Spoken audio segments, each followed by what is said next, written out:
हरि ओम.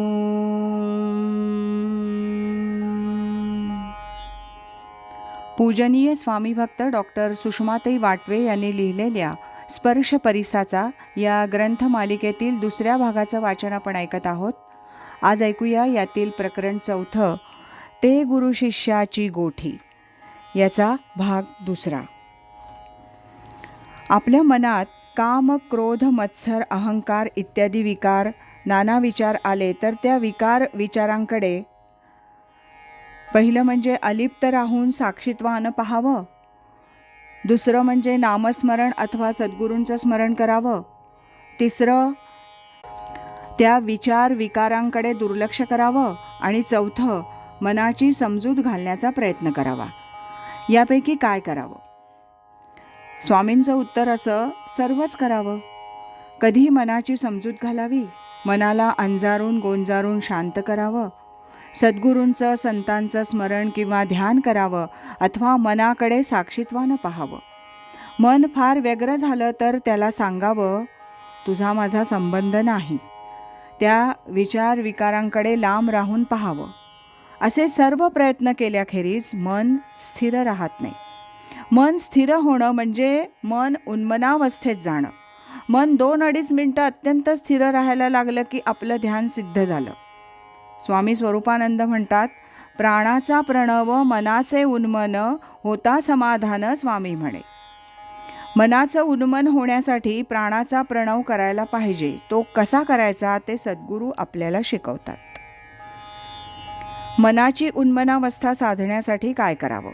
स्वामी म्हणतात, स्वामी स्वरूपानंदांनी मनाची उन्मनावस्था साधण्यासाठी एक सोपी पद्धत सांगितली. मला वाटतं हे सर्व योगाचं ते सारच आहे. साधू संतांचे करिता स्मरण, सद्भावे घेता मनोमय दर्शन, लाभता तयांचे सन्निधान, सहजे मन प्रसन्न होय. प्रसन्न मन गगनी शिरता, गगनरूप होते सर्वथा, त्या गगनाचाही द्रष्टा मी ऐसे भाविता, उन्मनावस्था अनुभवा ये. त्या गगनाचा शून्याचा द्रष्टा मी आहे अशी भावना केली असता मन उन्मन होतं. मन प्रसन्न करण्यासाठी किंवा मनाचं उन्मन होण्यासाठी योगसूत्रात अनेक गोष्टी सांगितल्यात. वितर्क बाधने प्रतिपक्ष भावनम. चित्तात वितर्क कुतर्क सुरू झाले की त्या उलट सद्वासनांची भावना चित्तात करावी. हा उपाय अतिशय चांगला आहे. मनात वेड्या वाकड्या कल्पना आल्या की भगवद्गीता, ज्ञानेश्वरी, दासबोध यातली वचनं आठवावीत. असं थोडा वेळ केल्यावर मन स्थिर होतं, उन्मन होतं. पण द्रष्टा आत्मा दृश्य गगन, आणिक काही नुरावे भान. असं 2-3 मिनिटं होईपर्यंत हा अभ्यास चालू ठेवावा. 2.5 मिनिटांपर्यंत उन्मनावस्था प्राप्त झाली की आपण निश्चित समजावं की आपली आत्मदर्शनाकडे वाट चालू झाली. मग हळूहळू दृश्यच नसल्यामुळे द्रष्ट्याचं द्रष्टुत्वही संपतं आणि तो स्वरूपानंदात लीन होतो, असं योगसूत्र सांगतं. तदा द्रष्टुः स्वरूपेव स्थानम. पण ही स्थिती 2.5 मिनिटं येण्यासाठी, स्थिर राहण्यासाठी तत्पूर्वी 12-12 वर्ष ध्यानाला बसायला पाहिजे. कारण मन क्षणभर वर जातं, पुन्हा खाली येतं, पुन्हा वर जातं, असं बराच काळ चालू राहतं. तेव्हा मन उन्मन होण्यासाठी बरेच उपाय संतांनी सांगितलेत. ज्ञानेश्वर महाराजांनी आणखी एक उपाय सांगितलाय.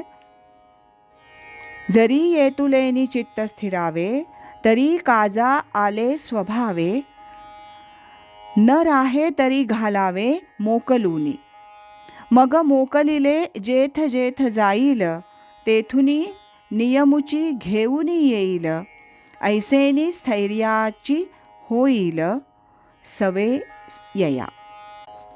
मन जिथं जाईल तिथं त्याला सोडून द्यावं. आपण त्या मनाच्या नादी लागू नये. हा साक्षीत्वाचाच एक भाग आहे. प्रसन्न होऊन मन वर गेलं की आपण द्रष्टा होऊन त्याच्याकडे पाहावं. यानं मन निश्चित उन्मनावस्थेत राहतं. तुम्हाला सगळं दिलंय असं तुम्ही म्हणता, पण म्हणजे काय? स्वामी म्हणतात, म्हणजे तुम्हाला नेमका मार्ग सांगितलाय. त्या नेमक्या मार्गानं गेलं असता जी माझी स्थिती आहे ती स्थिती तुम्हालाही प्राप्त होईल. नुसतं राम राम ओम नमः शिवाय असं म्हणणं हा अनुग्रह नाही. त्यासाठी सद्गुरूंकडून ब्रह्मज्ञानाचाच उपदेश पाहिजे आणि त्यासाठी ध्याननामादी साधना केली पाहिजे. ब्रह्मज्ञानाशिवाय मुक्ती नाही. ध्यान हेच सर्वस्व मानून एखादा 10-10 तास ध्यान करतो म्हणून त्याला ज्ञान होईल असं नाही. जोपर्यंत जीवाला मी माझं आहे तोपर्यंत तो अहम सहाशी एकरूप होऊ शकत नाही. परमात्मा सच्चिदानंद तसा जीव सच्चिदानंद झाला पाहिजे, तसा जीवाला बोध झाला पाहिजे.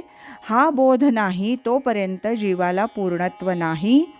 ध्यानात काही क्रिया व्हायला लागल्या, डोळे वर गेले की आपण पूर्ण झालो अशी काहींची कल्पना असते. ती बरोबर नाही. 5 कोट नामस्मरण करून मी पवित्र झालो ही कल्पनाही चुकीची आहे. तेव्हा दिले याचा अर्थ नेमका मार्ग दाखवला. कुठं कसं जायचं ते सांगितलं. मार्ग दाखवणारे सद्गुरू भेटल्याशिवाय आणि श्रवण चिंतन मनन झाल्याशिवाय माणसाला नेमका मार्ग कळत नाही. आता ध्याननामादी साधना जसजशी होत जाईल तसतशी शांती, समाधान, तृप्ती, प्रेम, आनंद ही लक्षणं आपल्याला दिसू लागतील.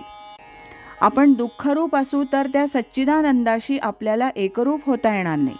अत्यंत भावनाप्रधान असणं हे परमार्थाचं लक्षण नाही. भाव म्हणजे परमेश्वरच सर्व ठिकाणी भरून आहे आणि त्याचं माझं अत्यंत प्रेमाचं नातं आहे असा विश्वास, श्रद्धा पाहिजे.